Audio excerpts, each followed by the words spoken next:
കണ്ണൂർ തലശ്ശേരിയിൽ കണ്ടിക്കലിൽ ഉണ്ടായ തീപിടുത്തത്തിലെ തീ പൂർണ്ണമായും അണച്ചു. തീ അണച്ചത് 24 മണിക്കൂറിലേറെ നീണ്ട പ്രയത്നത്തിനൊടുവിലാണ്.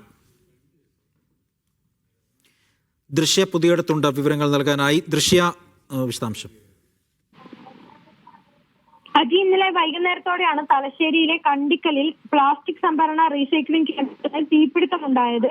ന്യൂമാഹി സ്വദേശികളായ റഫീഖ്, റയീസ് എന്നിവരുടെ ഉടമസ്ഥതയുള്ള സ്ഥാപനത്തിനായിരുന്നു തീപിടിച്ചത്. പ്ലാസ്റ്റിക് ഒക്കെ ശേഖരിച്ച് അത് പൊടിച്ച് കയറ്റിക്കുന്ന ഒരു സ്ഥലമാണ്. ഇന്നലെ ഇവിടെ വെൽഡിംഗ് വർക്ക് നടക്കുന്നതിനിടയിൽ തീപ്പൊരി പാറിയാണ് ഈ തീപിടുത്തം ഉണ്ടായെന്നാണ് പ്രാഥമിക നിഗമനം. ഇന്നലെ വൈകുന്നേരം മുതൽ തന്നെ ജില്ലയിലെ വിവിധ ഭാഗങ്ങളിൽ നിന്നുള്ള ഫയർഫോഴ്സ് യൂണിറ്റുകൾ എത്തി തീ അണക്കാനുള്ള പരിശ്രമം ഉണ്ടായിരുന്നു.